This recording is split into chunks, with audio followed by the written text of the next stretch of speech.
Blessed day mga kapatid! Praise God! It's our day 162. Of course, nandun pa po tayo sa Book of Numbers and we are now in chapter 25. Okay, and allow me to read all the verses. Ito ay 18 talata lang naman po. Okay, so verses 1 to 5. While Israel lived in Shittim, the people began to whore with the daughters of Moab. These invited the people to sacrifice their gods, and the people ate and bowed down to their gods. So Israel yoked himself to Baal and Baal of Peor, and the anger of the Lord was kindled against Israel.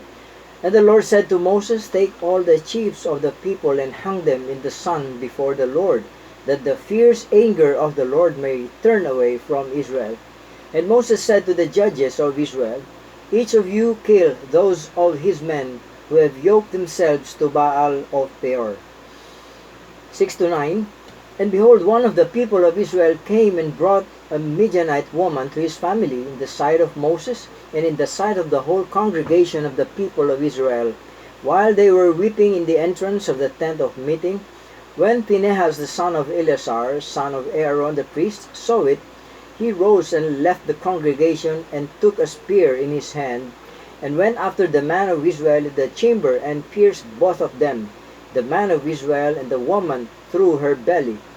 Thus the plague on the people of Israel was stopped. Nevertheless, those who died by the plague were 24,000. Verses 10 to 14. And the Lord said to Moses, Phinehas the son of Eleazar, son of Aaron the priest, has turned back my wrath from the people of Israel, in that he was jealous with my jealousy among them, so that I did not consume the people of Israel in my jealousy. Therefore say, Behold, I give to him my covenant of peace, and it shall be to him and to his descendants after him the covenant of perpetual priesthood, because he was jealous for his God, and made atonement for the people of Israel. The name of the slain man of Israel who was killed with the Midianite woman was Zimri, the son of Salu, chief of a father's house belonging to the Simeonites. And the name of the Midianite woman who was killed was Cosbi, the daughter of Zur, who was the tribal head of the father's house in Midian. And the Lord spoke to Moses, saying, Harass the Midianites and strike them down, for they have harassed you with their wiles, with which they beguiled you in the matter of Peor, and in the matter of Cosbi, the daughter of the chief Midian, their sister, who was killed on the day of the plague on account of Peor. Palain ng Panginoon ng kanyang salita, mga kapatid. Again, so this chapter is all about the sexual immorality, the idolatry, and the aftermath of the people of Israel. Okay, so beginning in verses 1 to 3, okay, nandito, nakatala po rito, the Israel's harlotry with the women of Moab. Okay? Now, the women of Moab, coming among men of Israel, seduced them, inakit sila, no? To sexual sin and idolatry, and bow down to their gods. Alam nyo, ito po lagi magkapares, no? They were commonly connected, okay? The sexual immorality and idolatry. So, the forms of idol worship in the ancient world, lagi magkasama po yan, okay? Immorality, okay, sex, and the worship, okay? In the ancient world, ganyan po sila. Now, in this chapter, yung women of their people are sometimes described, makikita natin, Midianites, sabi doon, no? Sometimes they are known to be Moabites, okay? This because the Midianites were nomadic, okay? Were a nomadic group. So, nomadic, sabihin, lagalag sila, yung pagala-gala, kung saan-saan lang. Wala silang permanenteng lugar, ano? Nomadic, okay? Mga lagalag. And this time, they were high in numbers. Mas marami sila among the Moabites. Mas marami sila dun sa Moabite. Now, Israel was joined to Baal and Peor. So, ito pong Baal na ito na sinasabi rito was the great Canaanite fertility god. Okay? The god of fertility. And the worship of Baal was a constant enticement for the children of Israel. Ito yung pang-akit nila eh. Okay? So, para bang, kumbaga, si Balaam noon ay nag-prophesy sa high places of Baal in Numbers chapter 22. And possibly, doon din po, the same place, Baal Peor, yung lugar na yon. Now, the anger of the Lord was aroused against Israel. Ito po, naggalit ang Diyos muli dito. Alam nyo, in the past chapters, si Balak ay hindi nagkaroon ng pagtatagumpay sa pagbabayad kay Balaam para sumpain ng Israel. Nabigo siya at na galit siya, lalo nung pinagpala. And he tried to curse Israel kasi gusto niya isumpain ng Diyos ang Israel, no? Pero hindi siya nagtagumpay. Pero ngayon, they are cursed, okay? Sinumpa ng Diyos ang Israel ngayon. Why? Because of their sin. Because of their sin against the Lord. Now, ito po, no? Alam niyo yung hindi kayang i-accomplish ng kaaway against Israel, parang Israel mismo, sila rin mismo yung gumawa ng sarili nilang ikapapahamak through their disobedience. Okay, disobedience. So alam niyo, ganyan din po yung same principle, no? Hindi na po bago yan. It's the same principle sa panahon po natin na maaring, okay, mas malubha yung perwisyong idudulot ng sarili nating kasalanan kaysa sa idudulot ng kaaway sa atin o yung atake ng kaaway sa atin. Sabi nga natin, 'di ba? Pinakamatinding kalaban natin sarili, okay? Sarili natin. So, yun po yung prinsipyo na sinasabi natin dito.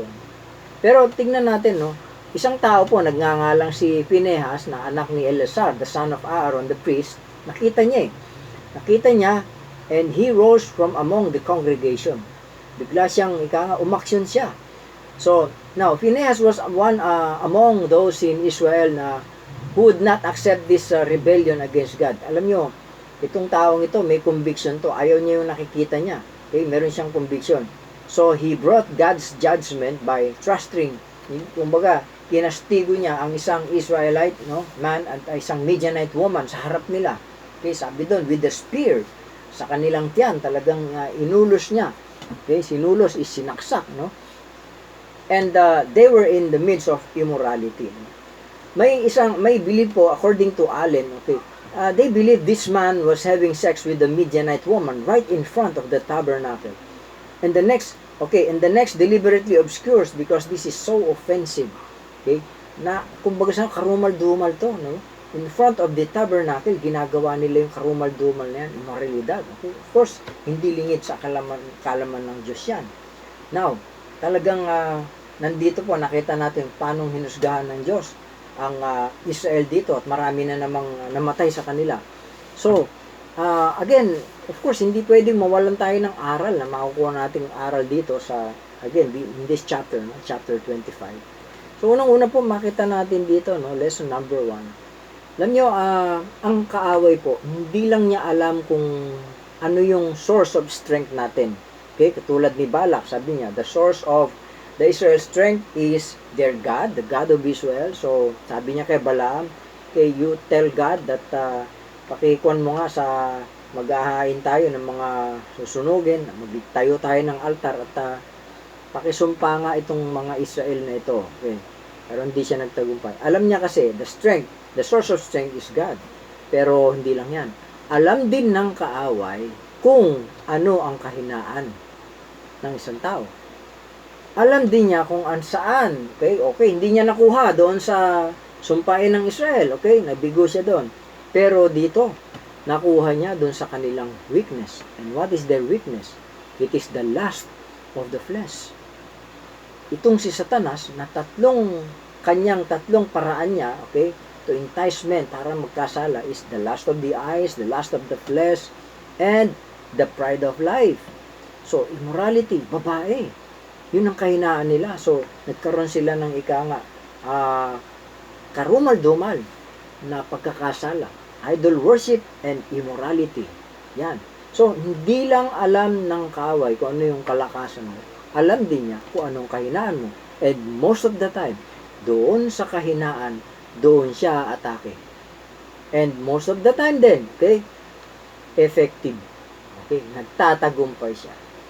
Okay? So, let us beware, no? Maging alerto po tayo. Tandaan natin. Hanggat nandito tayo sa ating katawang lupa, sa laman na ito, okay, maaaring yan.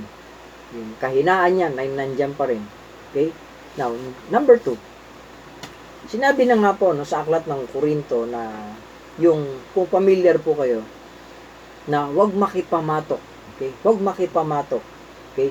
Equally yoked, okay, with unbelievers. Okay? Kasi anong pakikipagkasundo si Baal at ang Diyos? Okay? Wala eh. So, do not Diba? Do not compromise. Itong ginawa nila eh. Okay? Itong mga Moabites na ito, inaakit sila, nagpaakit naman. At hindi lang yan, yun, kapag talik pa, at saka yun nga, yung rumal-dumal yun, yung idol worship pa, no? So, talagang strictly, huwag po natin kalimutan, prinsipyo po yan, wag na wag po tayo makikipamatok sa kabila ng mga mananampalataya na tayo pwedeng, imbis na tayo maging impluensya, tayo yung nai-impluensyahan. Yan po yung nakita kong aral dito. Nangyari sa kanila eh. Okay? And of course, number 3, nung makita natin, no, kinastigo ng Diyos. There was a plague. 24,000 namatay. Okay? But God stopped the plague. Natigil lamang yun when someone by the name of Phinehas, okay, Phinehas, the son of Eleazar, okay, stood for righteousness. Stood for righteousness. Nung kanyang kinastigo yung isang Midianite at yung isang Israelite, sa harap nila, ang Diyos ay nalugod. Again, di ba sabi ko, God is pleased to bless people, and God is also pleased when He curse people, especially ito po na nagkasala for God's glory. So, mga kapatid, nawa po ay this serves as warning. Okay? Warning po sa atin ito, sa pamumuhay natin. In today's generation, sa panahon ngayon. Ulitin ko po, the enemy knows our weaknesses. Alam niya, mga kainaan natin. Kaya strictly, wag na wag tayo makikipamatok. Okay? Wag tayong makikipag-compromise. And of course, manindigan po tayo sa katuwiran ng Diyos. Like Phinehas, he stood for righteousness. And God is pleased. And He stopped the plague. Manalangin po tayo mga kapatid. Salamat po, dakilang Diyos, muli sa aral na ito. Sa aming natunghayan mula sa kabanatang ito.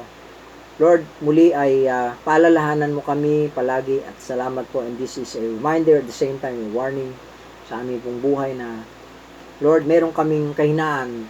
But Lord, amin pong itinatagubilin na hindi po ito excuse para kami ay magkasala, Panginoon. Para kami makipamatok sa kabila ng di mananampalataya.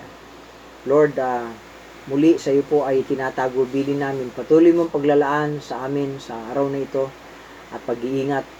At ibinabalik po namin ang papuri at pasalamat sa tanging pangalan ng aming Panginoong Hesus. Amen. God bless po mga kapatid.